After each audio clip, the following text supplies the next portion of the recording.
How many planets are there in our solar system? 9? Okay. NASA.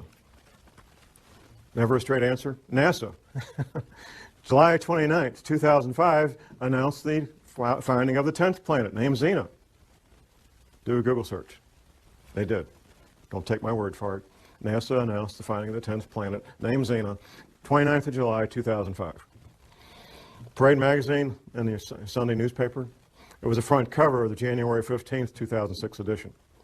A friend of mine, I started telling him about these matters in 2004. After the NASA press announcement in July of 2005, he calls me up and he says, "John, you're not crazy. There really is a 10th planet." NASA said so. I said, "Thank you very much." There has to be a cause. And this is something, quite frankly, we don't need to address it, but we will address it. The cause is the 10th planet. Now, what NASA is calling the 10th planet is not the 10th planet we're concerned about. It's the 10th planet that's referred to in the Bible, also called wormwood. The closer you are to the current equator, whatever that might be, the better off you are when these things happen, if there's a pole shift, because your climate's not going to change all that much. If you're in Miami, Florida, and we have a 20-degree pole shift, you're not going to end up with a really, really bad winter. You're going to have a mild winter. But if you're in Maine and you got a 20-degree pole shift, you could end up with the weather of Siberia real easy. And when this 10th planet comes through our solar system every 3,600 years, it just causes severe problems on our planet. Interacting with the Earth electrically and with gravity both.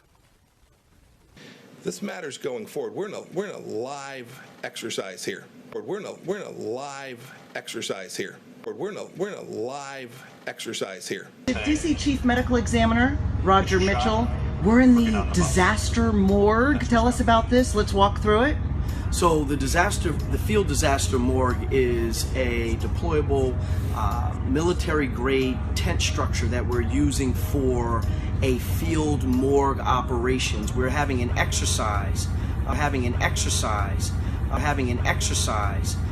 this week for the first time in the district's history to plan and support for a mass fatality incident. In this video, we will be watching the blue object in the bottom right corner. That's the magnetic anomaly, and it's so powerful that it bends light, time, and space. The blue line with arrows is the path that it follows. As you can see, it comes into our solar system, it swings around the sun, and then it heads back out, and it won't return for thousands of years. This is one of about 6 that I'm waiting on the wording of 5 others to come out. When they say the devil is in the details, it's worse than that. The devil wouldn't come up with something like this. Hey friends, I put a video out a couple of weeks ago talking about some of the new bills, anti-gun bills, that were going to be floated by some of the Democratic representatives in Congress in the coming year. At the time, all the text was not out. Well, we finally have our first text dump, if you will, of H.R. 127. It will not be a pretty picture. Martial law will be instituted probably before that, which brings to mind these other scenarios I mentioned. Economic collapse leading to social disruption, for example. If things get bad and there's what appears to be a need for martial law related to rioting in the streets over economic collapse, people don't have jobs, can't buy food, people will probably go along with martial law under those conditions because it would appear to be the right thing to do.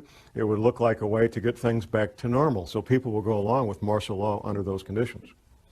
If, however, martial law is instituted because these oceans are coming, nobody's going to pay attention to that.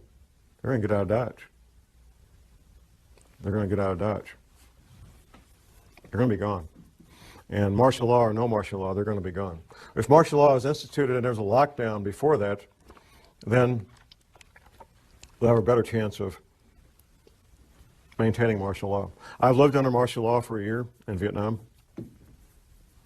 What are you looking at? You're looking at curfews. The curfew could be from 10 o'clock at night to 6 a.m., the curfew could be 24 hours a day.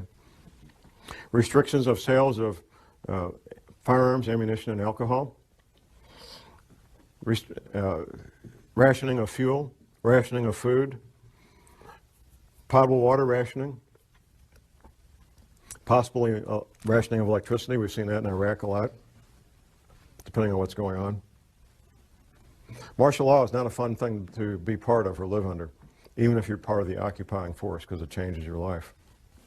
Phase one is where normal commerce takes place. We can have our careers, interact with our families and our social events that we normally do, and life appears to be normal. Phase two will be when these earth changes events, abrupt climate change, bizarre weather, earthquakes, tidal waves, all become so numerous that they become daily news.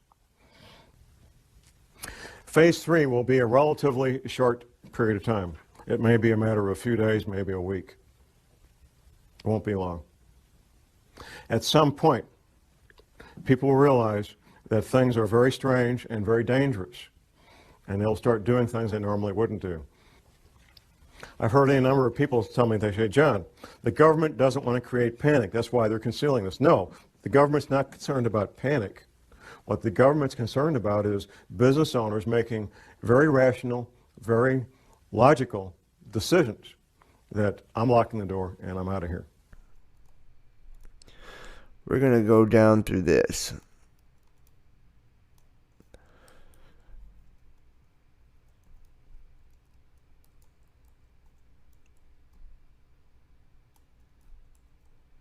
Now, here is a summary on Nibiru, and this is, like I said, this is a really hard one to find. You won't find it. Matter of fact, I wish I could give it to everybody, but I can't, so it doesn't allow it to be shared or anything. Name, Nibiru, Planet X, Wormwood, Herculobos, Nemesis, Techi, Marduk. Make 7 of the best known names and descriptive names: the Great Red Dragon, the Black Sun, the Destroyer, the Doom Shape, the Dark Star, the Dark Companion, the Dark Twin. The distance is 179,000 to 183 kilometers, and the mass is 3.34 or 3 to 4 masses of Jupiter. So it's 3 or 4 Jupiters put together. And there it is right here, Google Sky, right here. I'll zoom in on it for you guys. Zoom in on it.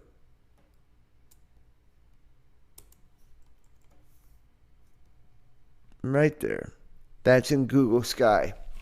Now keep in mind, they have since, removed all of these different things. That's what I'm saying. You can't find this data, this information any longer. This has been scrubbed a long time ago.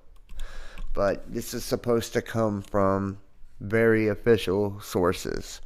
So, but that's it. That's the Dark Star. In a Google Sky drawing, a diagonal line ruler across the purple fringes or the edges of the outer magnetic cloud of the massive object, viewable only in infrared, using the infrared telescope, and invisible otherwise, measures 21,740 arc seconds, precisely the same as when they did from Elenin to Regulus measurement above.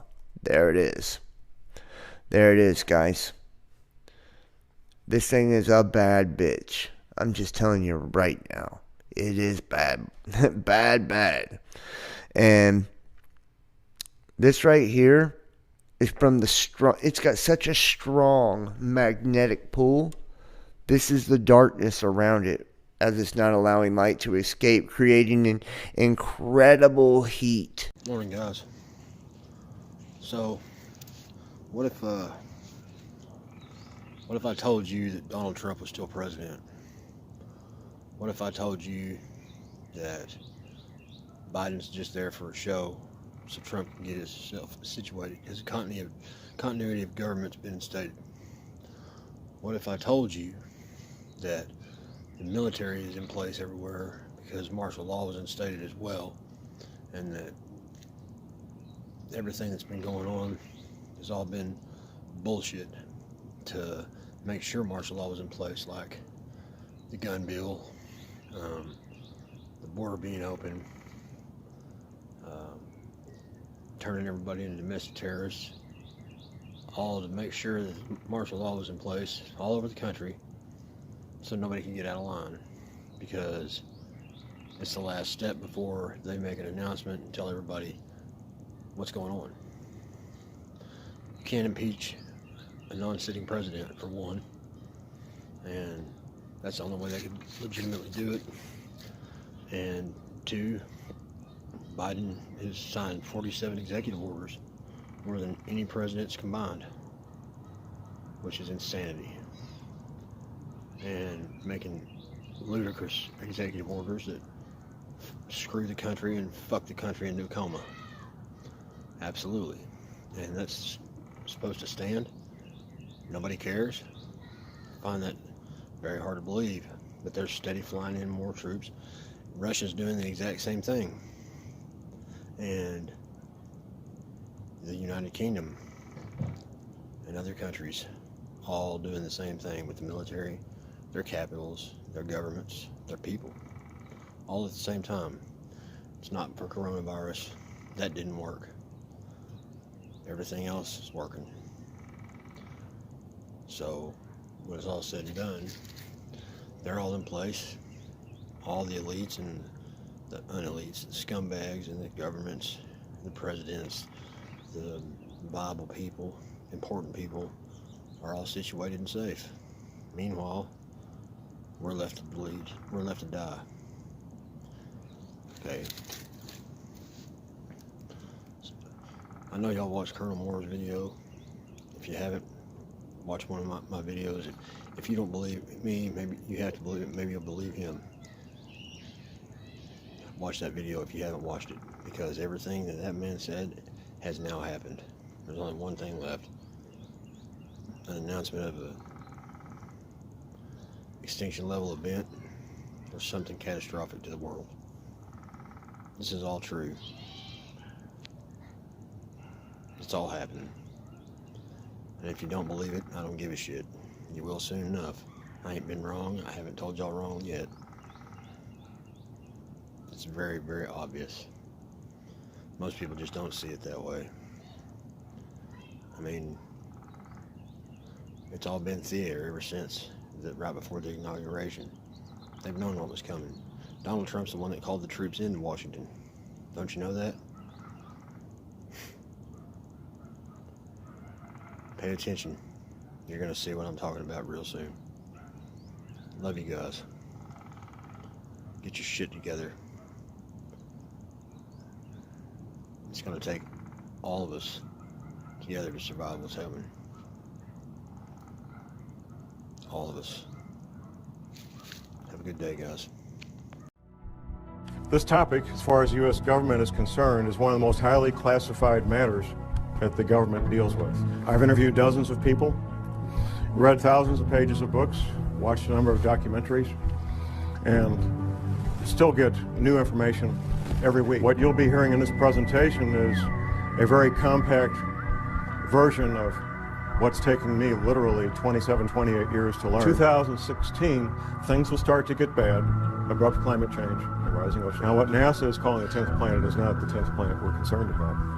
It's the 10th planet that's referred to in the Bible, also called worm. I'll ask you this question. Would the federal government of the United States of America lie to you? That's the response I expect. Laughter. Of course they would. And they have for decades. Because of what I do and what I do professionally, I interact with people involved with law enforcement, including the FBI. I was working on a project with a couple of FBI agents, and we're having lunch one day. We'd gotten to know each other a little bit. And I thought, well, I'll ask this guy the question, what happened with John Kennedy when he was shot? Now, the man I was asking this was not just a run-of-the-mill FBI agent. He was a supervisory level FBI agent. Within a few years of retirement, he's now retired. And I kind of put him in a box because if he told everything he knew, he was jeopardizing his career and his pension. But if he said, John, oh, the Warren report was exactly accurate, then I would know that he was a nutcase, because nobody believes the Warren report. So here was his answer. It was a very creative answer. This is from a supervisory level FBI agent regarding the Kennedy assassination. His answer was 2 words: creative forensics. Now, that let me know that he knew. What every person who's looked at it carefully knows is that the Kennedy assassination was not what we've been told it is. A couple of personal things when it comes to secrets and how military intelligence knows about things before they happen. First week of May, 1967. I'm 19 years old. I'm in a military intelligence school, and I got assigned for a Sunday morning, what they call a dining room orderly. My assignment was to be in the officers' mess where they serve breakfast on Sunday morning, stand at parade rest, and whatever the colonels and the majors wanted, if they wanted coffee, I go get it. If they wanted toast, I go get it. Stand there at parade rest, eyes straight ahead, and just wait on the officers. One colonel's talking to another colonel. Now, this is military intelligence school, and these are field grade officers in military intelligence. First week of May, 1967. One colonel says to the other colonel, you know, those Golan Heights are going to break loose any day now. First week of May, 1967. What happened 4 weeks later? The Six-Day War. Yeah, they knew. They knew. Fast forward just a few months, September 1967. Now, I see some folks in here old enough to remember the Tet Offensive of 1968 in Vietnam, end of January 1968, which took place only 2 months after General Westmoreland gave his famous light at the end of the tunnel speech to a joint session of Congress, December 1967, where General Westmoreland told the joint session of Congress that Viet Cong were defeated on the battlefield, can no longer mount a credible offensive. I get to Vietnam in 1967 in September. By the end of September, I knew about the Tet Offensive at the end of January 1968. 4 months before it happened, 5 months before it happened. I knew about it, and I was getting ready for it. Everybody else found out the last week of January 1968. You better betcha, the people in military intelligence, they know about things before they happen. I know about things before they happen, even now, because I've maintained my contacts inside military intelligence.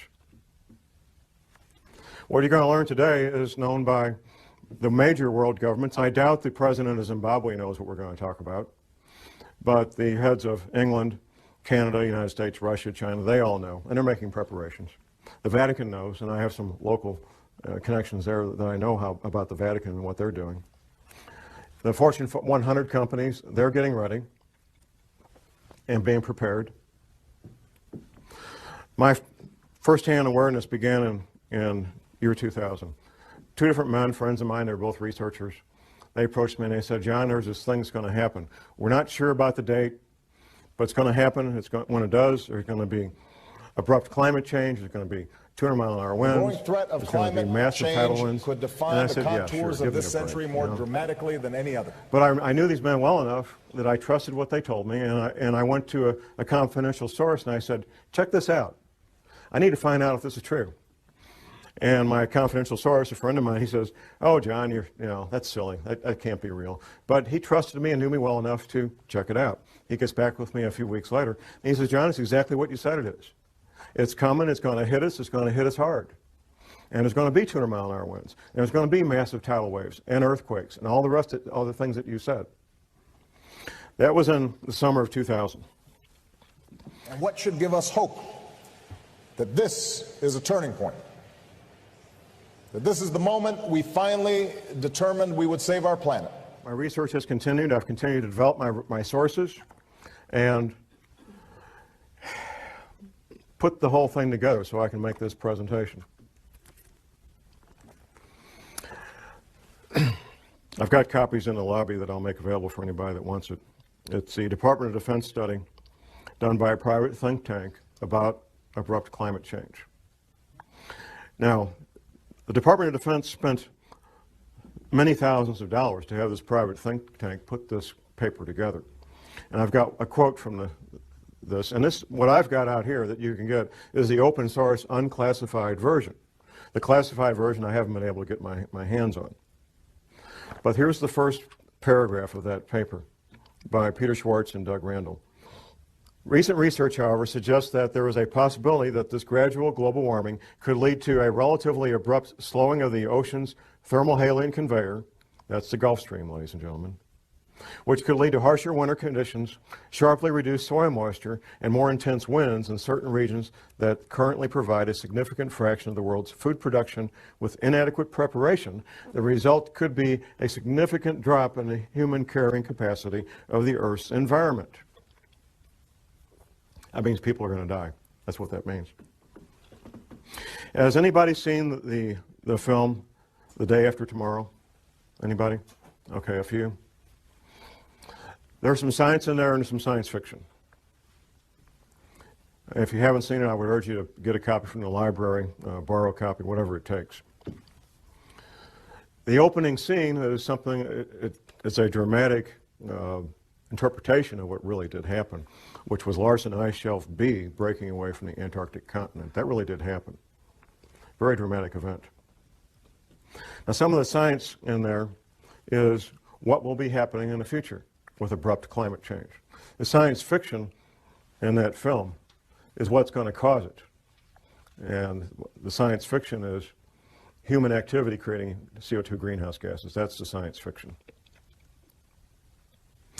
There's three characters in that movie. They're oceanographers, and they're on a little island off the coast of Scotland.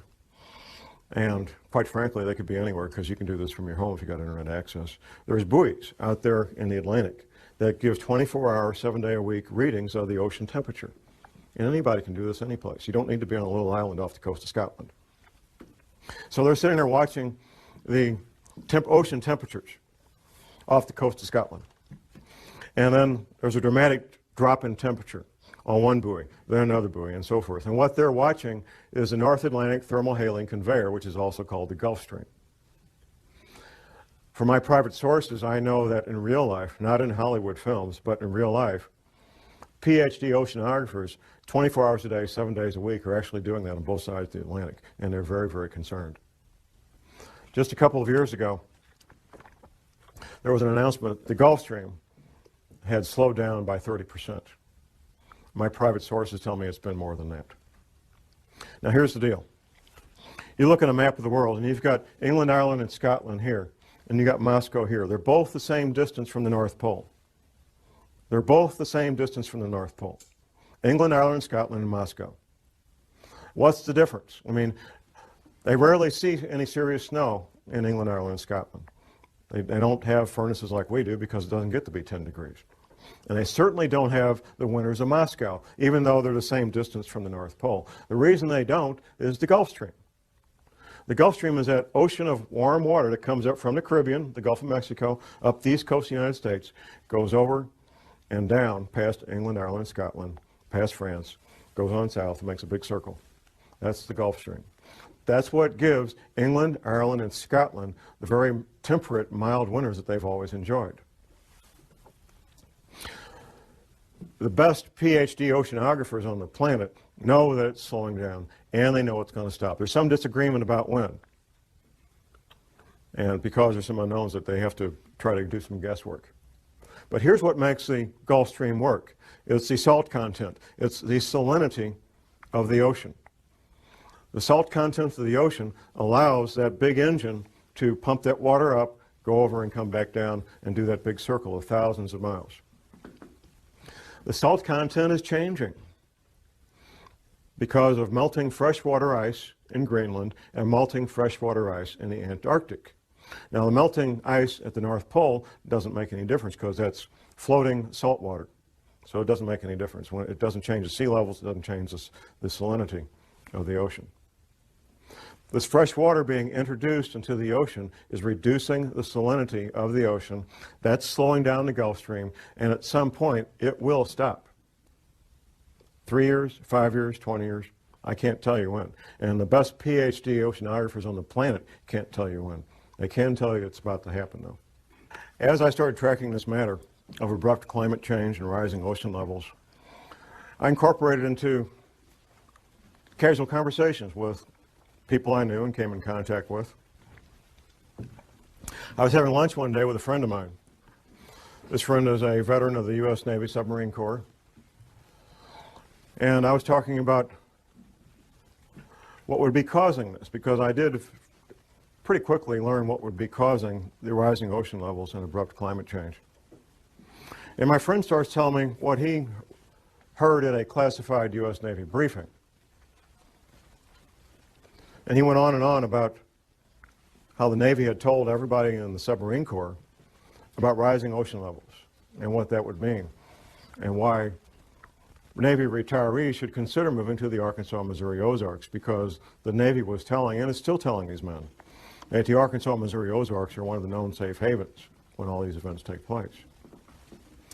Later that night, I got home and I was thinking about our conversation, and something occurred to me that hadn't occurred to me while the two of us were together.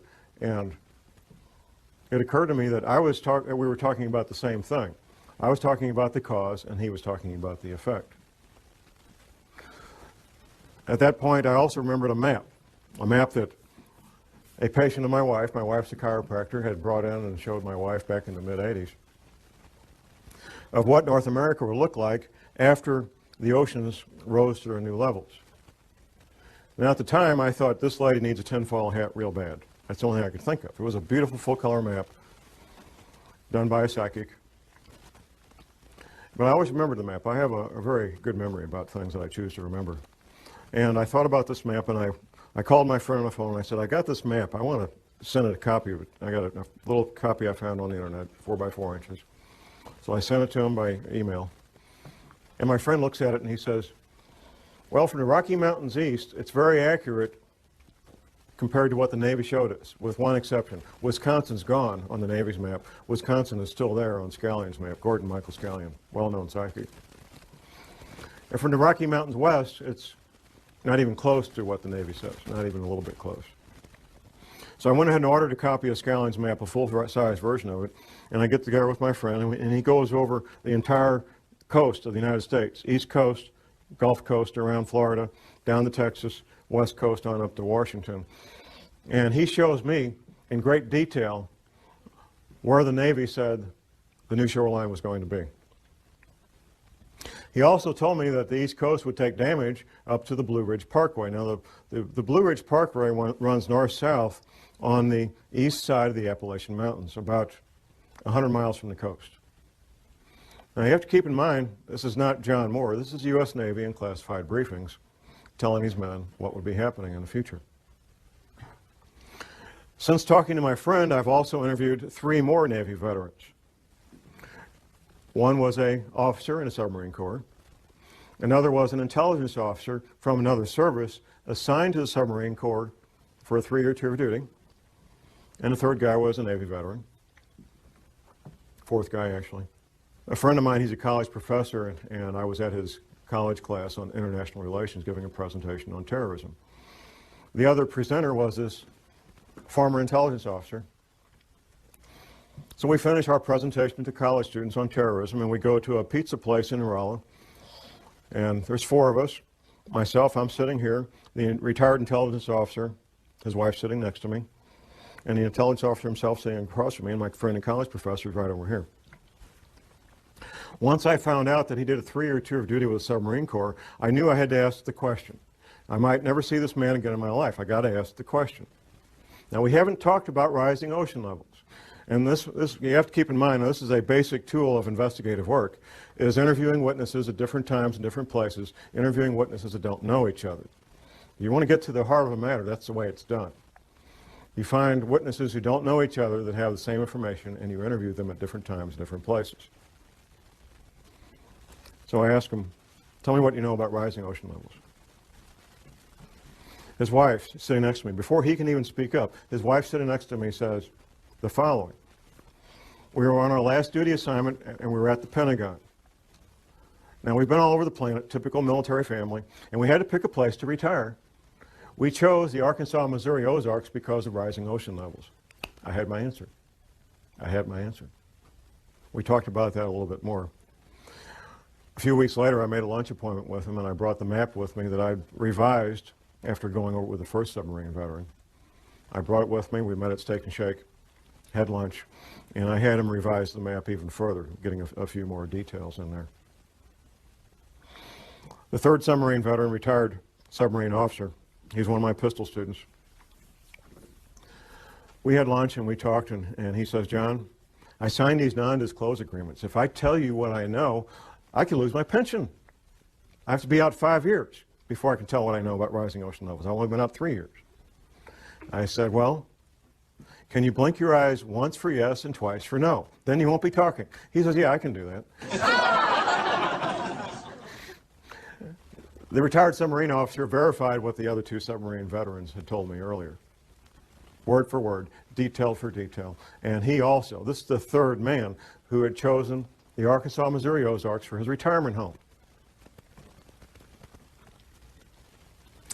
The Prophecy Club, a Christian group out of Topeka, Kansas, they sent me on a nationwide speaking tour in 2005 on this topic. And I'm up in Detroit speaking on this. On one of the breaks, I have a man walk up and introduce himself to me. He says, John, I'm in the insurance industry. And we've wondered for years, us in the insurance industry, why is there such a cluster of retired Navy people in the zip codes of the Arkansas, Missouri Ozarks? Now I know. Now I got my answer. The Navy knows. Another pistol student of mine, a retired Navy guy, I said, what's the altitude of your new home? He told me to the foot the altitude of his new home. How many people can do that? Almost nobody. He told me to the foot the altitude of his new home in the Arkansas, Missouri Ozarks. Absolutely he did.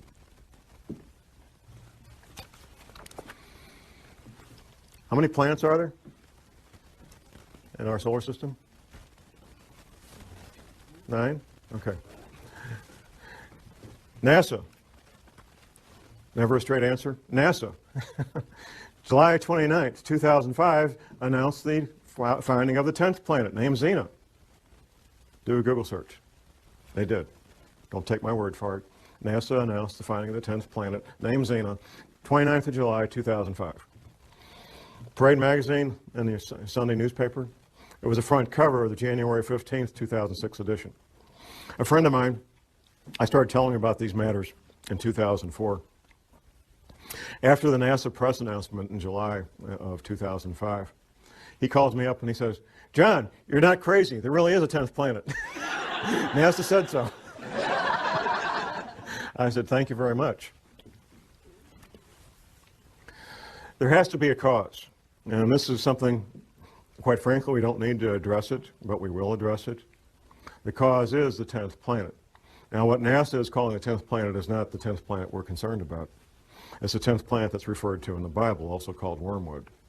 The closer you are to the current equator, whatever that might be, the better off you are when these things happen, if there's a pole shift, because your climate's not going to change all that much.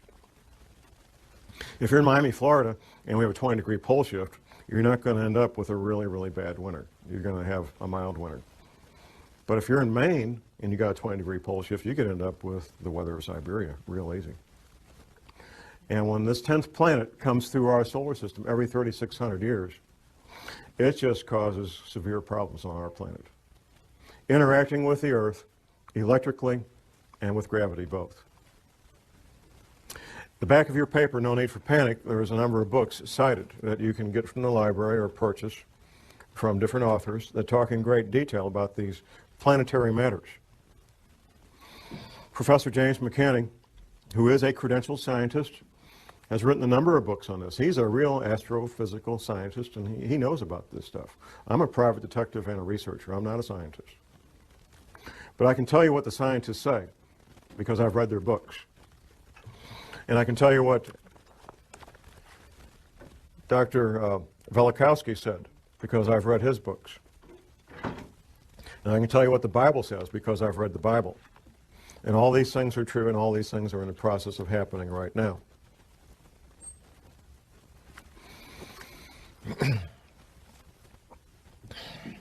It took me a while to figure this out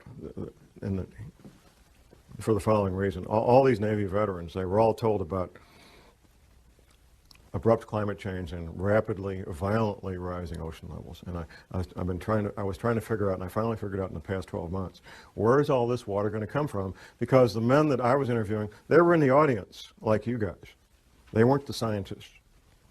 The Navy just told these men in these classified briefings what would be happening. They didn't tell them how or why.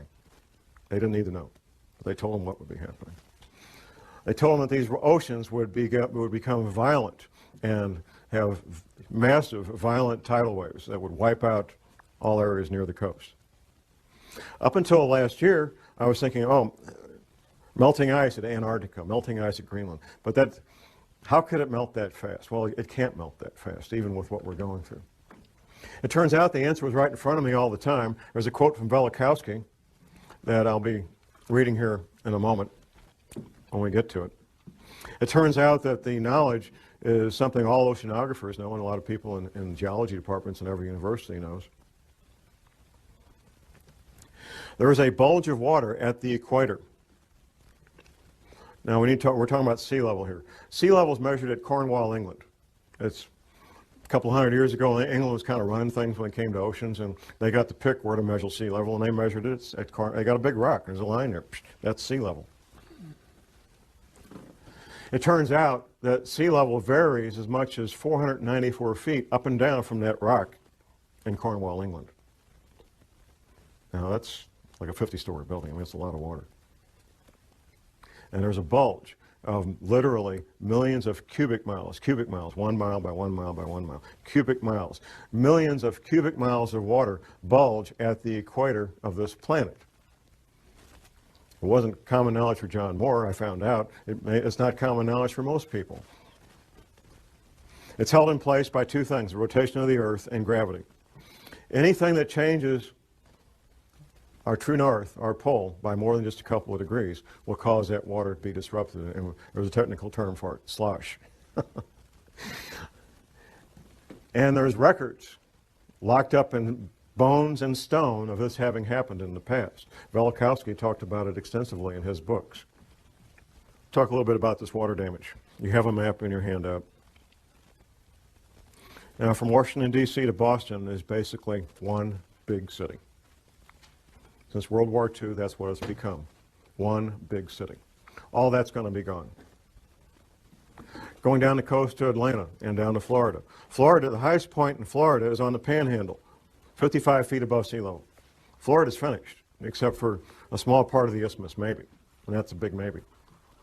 Gulf Coast, Alabama, Louisiana, Mississippi are pretty much going to be gone. In fact, the new mouth of the Mississippi will be at the current Arkansas-Louisiana state line, a couple hundred miles up from where it is right now. Going down around the coast of Texas, Texas will take damage about 100 miles inland. California will take damage 25 to 100 miles inland, depending on a couple of things, the level of the altitude above sea level and seismic activity. On up the west coast to Oregon and Seattle, all coastal areas being damaged 50 to 100 miles inland. And once again, seismic activity is going to play a big role in what happens. Locally in the Midwest, we have something called the New Madrid seismic zone. Once the Mississippi River becomes 50 to 100 miles wide, the U.S. Navy, not John Moore, the U.S. Navy says it will trigger at least 3 9-point+ earthquakes on the New Madrid seismic zone. Southern Illinois will basically be one large swamp. In fact, southern Illinois is already pretty swampy. If you fly over the Mississippi River right now, you can see where the river used to be. You can see where its banks were at one time. A much, much larger river than it is now. I mentioned Wisconsin will be gone. The Great Lakes will become one vast inland sea joining up with Hudson Bay up in Canada. That's what the Navy says. And it's kind of ironic and kind of caught my attention when all of these Navy veterans, these submarine veterans, they all look at this map and they say, John, Wisconsin's gone. It's finished. There's not going to be any more Wisconsin. Florida's gone. Louisiana, Alabama, Mississippi, finished, gone. EPA, our friends. Now, a lot of people make fun of the EPA and hate the EPA, but like most government agencies, most of the people that work there are good men and women with good intentions, including a lot of scientists. The EPA had a library, past tense, until 2007. The library containing the largest collection of cross-referenced, important term, cross-referenced articles and manuscripts on man-made compounds and biological agents in the English language. In 2007, it was closed. The EPA library was closed, and it was a number of different locations around the country, closed to even EPA scientists could not access it. Anybody see Al Gore's film, An Inconvenient Truth? Okay, once again, I encourage people to watch this movie.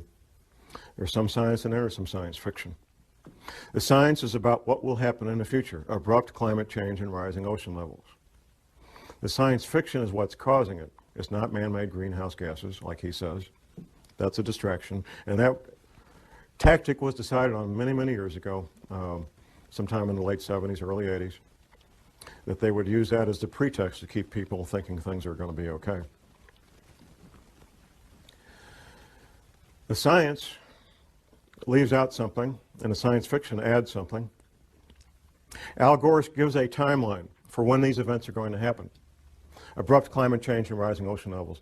The timeline that Al Gore gives in his movie is the same timeline that the federal government gives out through the NASA Goddard Space Flight Institute. Say that fast 10 times. The NASA Goddard Space Flight Institute, which the Queen, Her Majesty, visited last spring when she was in this country, by the way, because she's got taking a sudden interest in science. Jim Hansen is the director of the NASA Goddard Space Flight Institute, and the timeline he puts out and the timeline Al Gore puts out is the exact same timeline, and here it is. It's kind of clever what they did in the movie, the way they said it. But in 2016, things will start to get bad, abrupt climate change and rising ocean levels. Exact same timeline put out by the federal government through NASA. NASA's part of the military, by the way. If you notice, these space flight shuttles go up, captain this, lieutenant that, colonel, I mean, it's the military. It's always been the military. That's the official timeline put up by the federal government. Now, the real timeline. I found out through my confidential sources what the real timeline is, and I found out why they're doing what they're doing right now, moving the CIA from Langley, Virginia to Denver right now. These relocations, which you could call evacuations, are due to have everybody who's part of continuity of government planning. It's not all federal employees. If you work for Health and Human Services, you're toast. There's no place waiting for you in Denver. People in the intelligence agencies, people in certain parts of the military, not all the military. The scientists, the engineers, the doctors that they want to have in these shelters when everything breaks loose. That's who's being relocated, that's who's being sent to these shelters. These shelters are literally hundreds of millions of your tax dollars where people can live and work and have hot showers and pizzas and video movies for years without ever leaving the place and be quite comfortable. There's other things that could be happening in the next couple of years. Those of us who research these matters and share these concerns, we all know that there's multiple agendas proceeding forward, and that what we sometimes refer to as a New World Order, which will be basically corporations running everything, banks and corporations, they fully expect to come out on the other side of this intact. A fellow radio talk show host from my station, he lives down in northwest Arkansas, not far from Walmart headquarters. He says, John, I get plain brown envelopes with no return address sent to me from people that work inside there at middle and upper management levels, giving blueprints of the shelters that Walmart's built for their people. They expect to come out on this. Another friend of mine was working with a Catholic group here in St. Louis, and his job was to help set up military-grade radio communications between the Vatican group in St. Louis and the Catholic group in St. Louis, and the Vatican. Military grade two-way communications. We're not talking 10-4 good buddy CB stuff. The real military grade radio communications. The agendas of the people that control the world, the international bankers and the Fortune 500 and so forth, is to have a planet with far less people on it than there is now, either inadvertently through these earth changes or by design, through World War III, a flu pandemic, or severe economic collapse leading to societal disruption, or all three happening at the same time. The agendas of the people that control the world, the international bankers and the Fortune 500 and so forth, is to have a planet with far less people on it than there is now, either inadvertently through these earth changes or by design, through World War III, a flu pandemic, or severe economic collapse leading to societal disruption, or all three happening at the same time. These are all matters that could be happening in the not too distant future. I refer to what we're living in right now as phase one. Phase one is where normal commerce takes place. We can have our careers, interact with our families and our social events that we normally do, and life appears to be normal. The powers that be are using phase one to finish their final preparations. This shelter I talked about here at Weldon Springs, Missouri, it took almost twice as long to build it as they anticipated. They kept running into the various problems that any construction project has, but they got it built. And they're using these remaining months to finish up whatever final preparations they need to get their people in place and get moved. Phase two will be when these earth changes events, abrupt climate change, bizarre weather, earthquakes, tidal waves, all become so numerous that they become daily news. In fact, when I meet people out in the street, almost everybody comments on how bizarre the weather has become. And that's pretty much a topic of daily discussion. The government, the powers that be, will claim that these bizarre weather-related events are related to global warming. And when they're happening, that we need to start cutting back on our creation of CO2 greenhouse gases.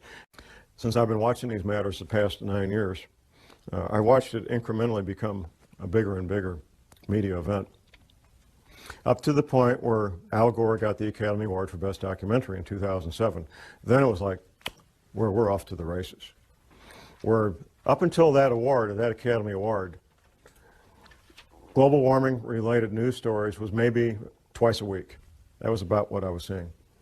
Since then, since he got that Academy Award, it's been daily, 7 days a week, global warming stories. And there will be no end to it. As long as there's news, as long as they're capable of broadcasting news, you will have global warming stories every day of the week from now on. As these events become more severe, you're going to hear more and more men with lab coats from NASA talking about global warming being caused by human activity, and that it will be better and everything's going to be okay, so you can go back to your baseball games and go back to work Monday morning. Things are going to be fine. That's phase two. Phase three will be a relatively short period of time. It may be a matter of a few days, maybe a week. It won't be long. At some point, people will realize that things are very strange and very dangerous, and they'll start doing things they normally wouldn't do. Say, for example, you're a professional, self-employed, or you have several people working for you. Half the people in this country work for small businesses. Many of the owners of those businesses are financially well off that they could lock the door and never go back. They love what they do, and that's why they go to work every day. I've heard a number of people tell me, they say, John, the government doesn't want to create panic. That's why they're concealing this. No, the government's not concerned about panic. What the government's concerned about is business owners making very rational, very logical decisions that I'm locking the door and I'm out of here. No panic whatsoever. That's what they're fearful of, because that would shut down the economy if enough of them did it. They want to keep these people in the dark as long as possible. Most men, and it's mostly men because of the nature of the work they do, some women, who know about what we're talking about today just simply go about their lives and keep quiet about it. They're not public speakers. They take care of their family, they take care of themselves, and the rest of you are on your own. What I bring to the table is public knowledge of what's a very well-kept secret. Phase 4 will be the end of the world as we know it. Once these oceans come up, the infrastructure that supports normal human activity will be wiped out. Take, for example, shipping, ocean-going ships. The bulky, heavy products of the world, whether it's grain or petroleum products or coal or lumber, is all moved by ship. Ships that go in and out of seaports. When the seaports are underwater, all that stops. It's finished. It's over. That's just one small example of what we're looking at in the future. The housing where 100 million people live will be damaged and or destroyed.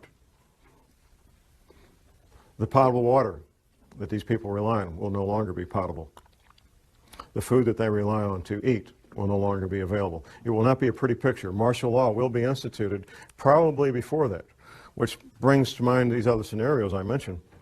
Economic collapse leading to social disruption, for example. If things get bad, and there's what appears to be a need for martial law related to rioting in the streets over economic collapse, people don't have jobs, can't buy food, people will probably go along with martial law under those conditions because it would appear to be the right thing to do. It would look like a way to get things back to normal. So people will go along with martial law under those conditions. If, however, martial law is instituted because these oceans are coming, nobody's going to pay attention to that. They're going to get out of Dodge. They're going to get out of Dodge. They're going to be gone. And martial law or no martial law, they're going to be gone. If martial law is instituted and there's a lockdown before that, then we'll have a better chance of maintaining martial law. I've lived under martial law for a year in Vietnam. What are you looking at? You're looking at curfews. The curfew could be from 10 o'clock at night to 6 a.m. The curfew could be 24 hours a day. Restrictions of sales of firearms, ammunition, and alcohol. Rationing of fuel, rationing of food, potable water rationing, possibly rationing of electricity. We've seen that in Iraq a lot, depending on what's going on. Martial law is not a fun thing to be part of or live under, even if you're part of the occupying force, because it changes your life. The Navy says, as far as ocean levels, the Navy says these oceans will come up over a period of about 30 days. Once these events get in motion, these water levels, these oceans, these tsunamis, tidal waves will take place over a period of about 1 month. Altitude. The Navy says that everything 100 feet sea level and below will be completely destroyed. The Navy says everything at 400 feet and below is at risk of being damaged and or destroyed. But there's more to this. There's how close you are to densely populated areas. Now, the Appalachian Mountains, for example, in North Carolina and so forth, would be highly desirable places to be if it wasn't for being so close to literally tens of million people who are going to be hungry and without potable water and without electricity. That's what makes those areas undesirable, even though they will be safe in terms of geology and rising ocean levels. There was a question about money and keeping money and so forth. The American dollar is in severe crisis and is at risk of no longer being the reserve currency of choice for the countries and the major banks of the world. Dollars, if you call dollars money, you would be well advised to maybe be looking at something else for money to store up value for future use, possibly gold coins, possibly silver coins, to store up a lot of value in a compact area, compact space. Before, however, I would get gold coins or silver coins, I think I would look at other aspects of preparedness, and that's why I want to focus on the final part of this presentation is preparedness. So let's look at the stepping stones, the building blocks of preparedness. First of all, and most important, is spiritual preparedness. I'm not ashamed to admit that I am a born-again, Bible-believing Christian. I know from interviewing and studying what happened in World War II that our American POWs who were incarcerated in POW camps in World War II, our American POWs who had strong spiritual beliefs, were far more likely to survive what went on in these POW camps than those who did not. Eating the same food, having the same medical attention, doing the same work, wearing the same clothes, living in the same buildings. Those who had a strong spiritual foundation were far more likely to survive those conditions. We know that for a fact. It's not my job to tell you what your spiritual beliefs should be. My job is to tell you need to have strong spiritual beliefs, whatever that might be for you. Next comes skills. And there's a lot of skills I'm going to advocate. I'm going to look at my list here so I don't miss any of my list of skills. And I'm going to come back and read you what Dr. Velikowski wrote about what might happen. The skills of a farmer, a gardener. You will be growing your own food. The skills of a paramedic. Now we get so used to, if somebody gets injured, we dial 911, and in a few minutes there's a wonderful shiny ambulance with these highly trained technicians. They got all the stuff they need to save life. In a future where things no longer work like we're used to, you're going to be your own paramedic, or you're going to sit there and watch your loved one bleed to death from a chainsaw accident or whatever it might be. An EMT course is one semester at your local junior college, maybe $100, $200, and you'll know more about emergency medical matters than 99% of the people in this country. One semester at your local junior college. You don't need to worry about passing a test unless you intend to be a paramedic or an EMT. You don't need to worry about taking a test at all. You want to learn the skills, and you want to get a kit equal to your skill level. Now, the paramedic training is three more semesters of college on top of that first one, and then you'll have a skill level almost equal to a medical doctor when it comes to emergency medical treatment. The skills of a ham radio operator. Now, I've been in places, I've been in combat, and I know what it's like not to know what's going on. Being able to instantly and effectively communicate with your friends and loved ones, and we found this out during Hurricane Katrina, two-way radio communication that you control could mean the difference between life and death. In Hurricane Katrina, it was a matter of life and death for many people. The ability to communicate with their loved ones, let them know they were okay, ask for help, or be able to give help.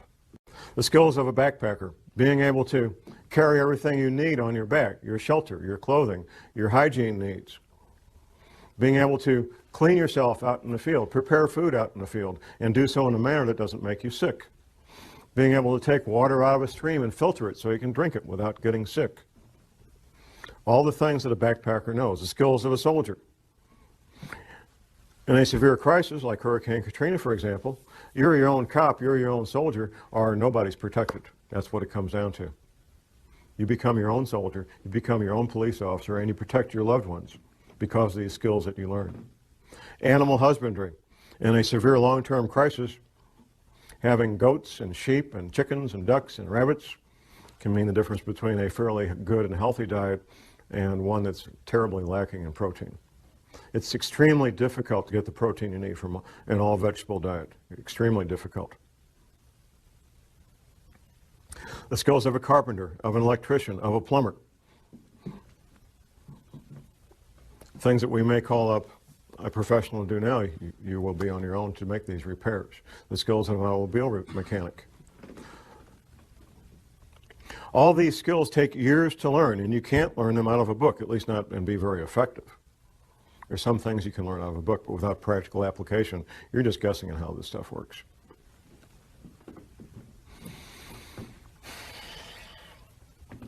Where do you live? I've had a number of questions during our breaks about where safe areas are. The Arkansas, Missouri, and Ozarks are one of the known safe havens. That's basically the bottom third of Missouri, not counting the Boot Heel, and the top third of Arkansas, not counting northeast Arkansas. That flat area where they grow rice. That's not considered part of the Ozarks. It has altitude. It's well above sea level, averaging 800 to 1,000 feet above sea level. Some places a little lower, some places a little higher. A moderate winter, at least for the time being. I hope that continues. Good growing season as a consequence of that. Plenty of water, no shortage of water at all. And distance between where you will be and major metropolitan areas. The two largest metropolitan areas being being St. Louis and Kansas City. A friend of mine, one of the submarine veterans, lives in Mountain Home, Arkansas, very near the Missouri border. He says, John, we have all these people from Chicago moving down here. All these Chicago cops. Maybe they know something, huh? If you're choosing a place to live and thrive during a severe long-term crisis in the Ozarks, you may think, well, myself and my spouse, we can do this. Then I remind people who are considering that of the number 168. 168 hours in a week. And in a severe long-term crisis, somebody's going to have to be awake 168 hours a week. Because no people can do that, I suggest that at least 6 adults come together and decide to shelter as a group. I also suggest that people have at least a 2-year supply of food. Professor McCanney, in one of his books, his 60-page pamphlet about surviving Planet X, he mentions the possible future need, to establish a new calendar. It goes something like this. If there would be a pole shift, it would change the seasons, it would change the calendar. In fact, within recorded history, the calendar has changed from 360 days to 365 days. This has happened in the past. If it changes more than 3 or 4 weeks, though, here's what could happen. You could plant your seeds at the wrong time. If you plant your seeds at the wrong time, and you can't go to the grocery store to get food, this could be a life-threatening situation. So you need to be able to know when the time to plant is so you don't plant at the incorrect time and end up losing all those valuable seeds. Now I need to go back to Dr. Velikovsky's quote here. Dr. Velikovsky was a medical doctor, and he wrote several books about these matters. And he was hammered on mercilessly. One of the things Dr. Velikovsky did was reconcile calendars, like when you reconcile your checkbook. And it's the nature of professionals in all professions not to talk to people who don't do what they do. And nobody had ever done this previously. And it's not easy to do, reconcile calendars from these ancient cultures. Dr. Velikovsky made an observation. There is a passage in the Bible. The Israelis are having this battle, and they need a few extra hours to win this battle, and guess what? They got a few extra. Their day was a few hours longer. You know the quote, Jim. The incident, right. Now, typically when we study the Bible, if there's something we can't understand, we just say, well, God's just trying to make a point. This really didn't happen. That's what we do. Up until fairly recently, that's what we had to do with the incident with the Israelis fighting this battle. Well, God was trying to make a point that he had the power to do this. It really didn't happen. Well, it turns out we now know scientifically how that could happen, and the only way it could happen. For the Israelis to get 3 or 4 hours more daylight, the only way that can happen is for the planet to roll over in space, giving those extra 4 hours. Here's what Velikovsky said. Well, if the sun didn't set over the Sinai desert when it was supposed to, on that date, and he had the date because the Israelis had calendars and they wrote it down. That's a pretty important deal. I mean, if you're Moses and something important happens, you tell the scribes, hey, write this down. This is important. So they had written records and they had a calendar. Velikovsky said if that happened over the Sinai desert, then the sun must not have come up in China the next morning when it was supposed to come up. And the Chinese had scribes, the Chinese had calendars, and guess what? The sun didn't come up the next morning when it was supposed to. Verifying scientifically the Bible and verifying scientifically what really happened. The Israelis did get that extra 4 hours of daylight, and the Chinese didn't have the sun. Of course, the sun couldn't come up because the planet had rolled over in space. And that's why the Israelis, and God can make that happen. And he did make it happen. Now, Dr. Velikovsky wrote a number of books. Now, I'm going to quote here word for word is a quotation from one of those books. It's titled Earth in Upheaval by Emmanuel Velikovsky. Now what he's doing here is giving this is one page of one book. One page of one book. He's giving a very compact, highly condensed observation of what happens in a pole shift.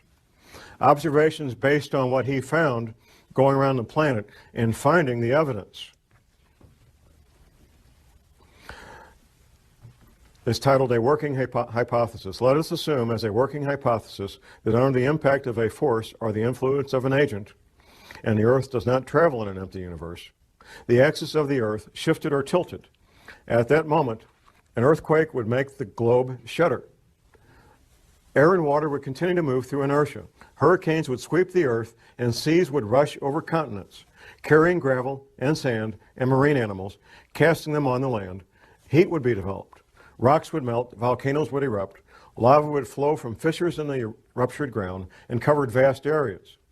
Mountains would spring up from the plains and would travel and climb on the shoulders of other mountains, causing faults and rifts. Lakes would be tilted and emptied.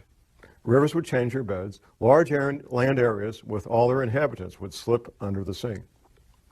Forests would burn.